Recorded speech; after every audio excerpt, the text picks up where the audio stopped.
తెలంగాణ రాష్ట్ర ప్రభుత్వం ప్రతిష్టాత్మకంగా ప్రారంభించిన మహాలక్ష్మి పథకంలో 500 రూపాయలకే గ్యాస్ సిలిండర్ పథకానికి సంబంధించి ఆయా గ్యాస్ కంపెనీలు నిబంధనలు పాటించకపోవడంతో రాష్ట్ర వ్యాప్తంగా లక్షల సంఖ్యలో ఉన్నటువంటి లబ్ధిదారులకైతే సబ్సిడీ రావడం లేదని తెలుస్తోంది. ఇలా సబ్సిడీ రాని వారు వారి సంబంధిత మున్సిపల్ మరియు ఎంపీడీఓ ఆఫీసులకి అయితే వెళ్తున్నారండి. తీరా అధికారులు వారి ప్రజాపాలన అభయహస్తం దరఖాస్తులను పరిశీలించినప్పుడు వారు గ్యాస్ ఈకేవైసీ చేయించుకోలేదని, అలాగే గ్యాస్ యూనిక్ ఐడి నెంబర్ లేదని, వెళ్లి గ్యాస్ ఏజెన్సీలను కలిసి ఈకేవైసీ చేయించుకోవాలని, అలాగే యూనిక్ నెంబర్ ని పొందాలని చెప్పి వారైతే గ్యాస్ ఏజెన్సీలకు లబ్ధిదారులను అయితే తిరిగి పంపుతూ ఉన్నారండి. మనం ఈ రోజు ఈ 500 రూపాయల గ్యాస్ సిలిండర్ పథకానికి సంబంధించి పూర్తి వివరాలను అయితే తెలుసుకుందాము. నమస్కారం, నా పేరు పవన్ కుమార్.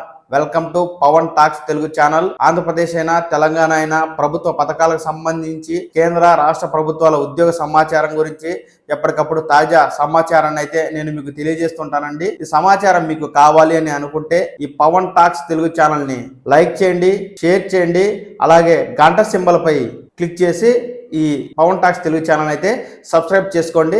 ఎప్పటికప్పుడు తాజా సమాచారాన్ని అయితే తెలుసుకోండి. ఇక విషయంలోకి వెళ్తే మహాలక్ష్మి పథకానికి గాను జిల్లాల వారీగా రాష్ట్ర ప్రభుత్వం అంగన్వాడీ వర్కర్లు అలాగే రీసోర్స్ పర్సన్ల ద్వారా ఎవరైతే అభయహస్తం దరఖాస్తులు చేసుకుంటారో అలాంటి వారి ఇళ్లకు పంపించి వారి గ్యాస్ కనెక్షన్ డీటెయిల్ లబ్ధిదారుల వివరాలను అయితే తీసుకోవడం అనేది జరిగింది. అలాగే రాష్ట్ర ప్రభుత్వం అనేది అట్టహాసంగా ఈ కార్యక్రమం ప్రారంభించడం జరిగింది. వెంటనే లబ్ధిదారులు అయితే ఈ గ్యాస్ కనెక్షన్ బుక్ చేసుకున్నప్పటికీ 10-15 రోజులు అయినప్పటికీ వారికి గ్యాస్ సబ్సిడీ అయితే జమ కావడం లేదండి. దీంతో వారైతే ఆయా ఎంపీడీఓ ఆఫీస్ కావచ్చు, మున్సిపల్ ఆఫీస్ కు వెళ్తూ ఉన్నారు. ఇక్కడ తేలిందంటే ఆయా గ్యాస్ ఏజెన్సీ కంపెనీలు పట్టింపు లేని విధంగా నిర్లక్ష్యంగా వ్యవహరించడమే దీనికి కారణం అని తెలుస్తోంది. ఎవరైతే గ్యాస్ ఏజెన్సీ కనెక్షన్ దారులు కేవైసీ చేయకపోవడం, చేసినప్పటికీ కేవైసీ కాకపోవడం, అలాగే గ్యాస్ కనెక్షన్ దారులకు ఇచ్చేటువంటి యూనిక్ ఐడి అనేది గ్యాస్ బుక్ లో కావచ్చు బిల్లుల్లో లేకపోవడం వల్ల ఈ లబ్ధిదారులకు గ్యాస్ సబ్సిడీ రాలేదని చెప్పి అధికారులు అయితే తెలియజేస్తున్నారు. ఇక్కడ మనం ముఖ్యంగా గమనించాల్సింది ఏంటంటే ఏదైతే గ్యాస్ కంపెనీ ఉందో ఆ గ్యాస్ కంపెనీ గ్యాస్ వినియోగదారుడికి కొన్ని కంపెనీలు అయితే 17 నెంబర్లతోనూ, కొన్ని కంపెనీలు అయితే 19 నెంబర్లతోనూ యూనిక్ నెంబర్ అనేది ఒకటి ఇస్తారండి.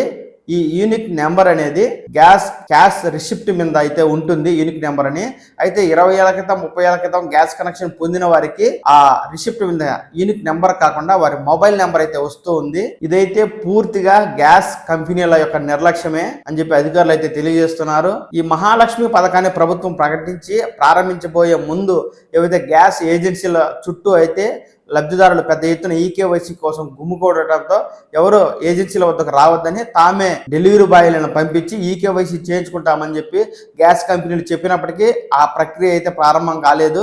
ఇంతవరకు డెలివరీ బాయ్ ద్వారా గ్యాస్ ఏజెన్సీలు అయితే ఈకేవైసీ చేయడం లేదు. తీరా గ్యాస్ బుక్ చేసి సబ్సిడీ కోసం ఎదురు చూస్తున్న వారికైతే సబ్సిడీ పడడం లేదు. అధికారులను కలిసిన వారికి ఈ దరఖాస్తులు తిరస్కరించబడినట్టుగా తెలుస్తుంది. దీంతో లబ్ధిదారులు గ్యాస్ ఏజెన్సీలను సంప్రదించినప్పుడు మీ గ్యాస్ కనెక్షన్ కి ఈకేవైసీ కాలేదని, అలాగే మీ ఇంట్లో ఉన్న గ్యాస్ కనెక్షన్ కి వేరే వారి ఆధార్ నెంబర్ లింక్ అయిందని, కాబట్టి ఆధార్ నెంబర్ మార్చుకోవాలని చెప్పి ఇట్లా రకరకాలుగా గ్యాస్ ఏజెన్సీ సిబ్బంది అయితే లబ్ధిదారులకు తెలియజేస్తున్నారండి. ఇలా ఆధార్ నెంబర్ మార్చుకోవడం కావచ్చు, ఇలాంటి ప్రక్రియ అనేది సమయంతో కూడిన ప్రక్రియ, వెంటనే జరిగే పని కాదు. దీంతో లబ్ధిదారులు అయితే ఆందోళన చెందుతూ ఉన్నారు.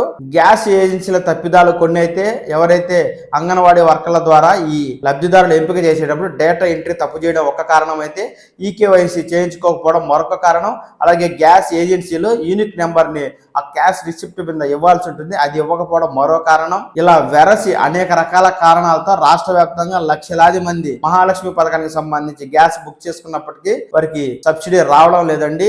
ఇప్పుడు ఎన్నికల కోడ్ ఉన్న నేపథ్యంలో ఇలాంటి వారు మళ్ళీ దరఖాస్తు చేసుకుందాం అనుకుంటే ఈ ప్రజాపాలన సేవా కేంద్రాలు అనేవి మూసివేయడం జరిగింది. మళ్ళీ కొత్తవి అప్లై చేసుకోవాలంటే జూన్ 4వ తేదీనే చేసుకోవాల్సి ఉంటుంది. అయితే ఇప్పటికే గృహజ్యోతి పథకం కింద రేషన్ కార్డు ఉన్నవారు జీరో బిల్లు రాకపోయినా కరెంటు బిల్లు కట్టాల్సిన అవసరం లేదని, ఎలక్షన్ కోడ్ ముగిసిన తర్వాత జీరో బిల్లు ఇస్తామని చెప్పి అధికారులు అయితే తెలియజేస్తున్న నేపథ్యంలో ఈ లబ్ధిదారులకు రేషన్ కార్డు ఉండి అన్ని అర్హతలు ఉన్నప్పటికీ ఈకేవైసీ కారణం కావచ్చు, లేకపోతే గ్యాస్ ఏజెన్సీల తప్పిదం కారణంగా కావచ్చు, సబ్సిడీ రాని వారికి సబ్సిడీ ఇస్తారా లేక ఎన్నికల అయిపోయిన తర్వాత మళ్ళీ అప్లై చేసుకుని సబ్సిడీ పొందాలా అనే విషయంపై అధికారులు స్పష్టత ఇస్తే మటుకు బాగుంటుంది.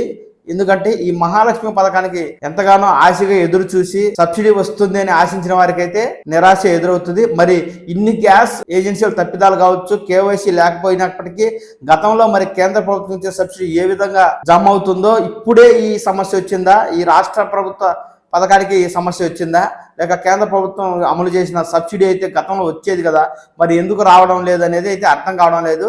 దీనిపై అధికారులు అయితే స్పష్టత ఇస్తే బాగుంటుంది.